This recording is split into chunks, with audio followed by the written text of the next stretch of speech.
Yang terjadi saat ini, Apindo menilai seperti apa kondisi dunia usaha? Apalagi sebelumnya kita juga mendengar beberapa sektor seperti manufaktur ini mungkin masih akan melakukan PHK massal.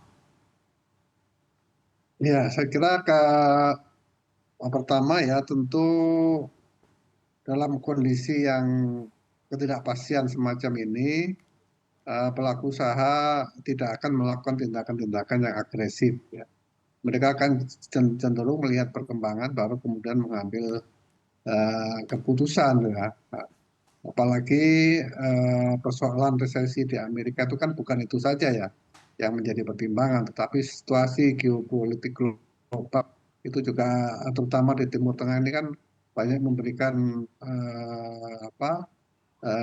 ketidakpastian. Kita takut ke depan tuh masih kayak apa.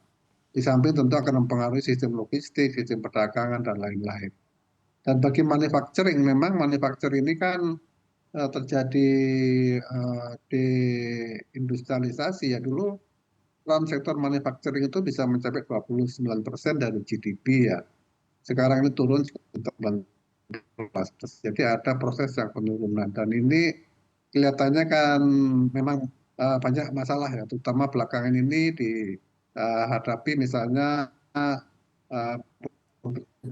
PT ya, tekstil, produksi tekstil ya, alas kaki dan sebagainya. Kan masalah global diajar juga oleh masuknya barang-barang ilegal yang ke kita gitu ya. Sehingga ini memberikan tekanan yang signifikan dan tentu kemunduran di sektor manufacturing yang khususnya yang sifat padat karya itu akan memberi implikasi kepada pengurangan penggunaan tenaga kerja. Oleh karena itu kita harus cukup serius untuk apa namanya menyongsong hal ini dengan berbagai macam cara dan kebijakan yang lebih ramah kepada pelaku usaha khususnya untuk bisa mempertahankan daya saing kita baik di pasar internasional dan terutama harus di pasar domestik gitu. Baik, Pak Iwan, apabila ternyata pemangkasan suku bunga The Fed ini benar-benar dilakukan di bulan September, seperti apa ekspektasi pengusaha terhadap pemangkasan suku bunga yang bisa dilakukan Bank Indonesia? Apakah mungkin juga di bulan yang sama atau mungkin ahead the curve atau justru mungkin baru bisa dilakukan di tahun depan? Ya kita tentu berharap kalau dapat turun itu pasti dengan sendirinya BI akan mengikuti ya. Logikanya kan begitu karena kan selalu kebijakan central bank kita ini kan mengikuti yang terjadi di Amerika ya. Tetapi kalaupun diturunkan ini biasanya ada time lag ya. BI sudah menurunkan tetapi tidak dengan cepat dilakukan oleh bank-bank pelaksana. Karena bank pelaksana cenderung lambat ya. Dengan demikian penurunan itu tidak serta-merta kemudian bisa langsung dirasakan oleh pelaku usaha. Oleh karena itu time ini kita mohon agar diperpendek gitu ya, jangan memanfaatkan spread yang cukup tinggi antara katakan pinjaman dengan tabungan. Itu saya kira itu bukan hanya dilakukan BI, juga harus diikuti oleh kebijakan-kebijakan lain, baik di bidang moneter, fiskal maupun di tingkat sektor real ya seperti itu.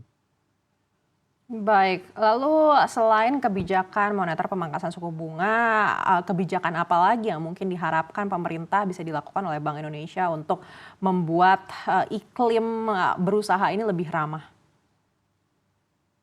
Ya, pertama tentu kita tadi berharap bahwa peningkatan suku bunga bisa penurunan suku bunga bisa diikuti oleh kita. Dan kedua tadi harus time lag-nya itu harus pendek ya.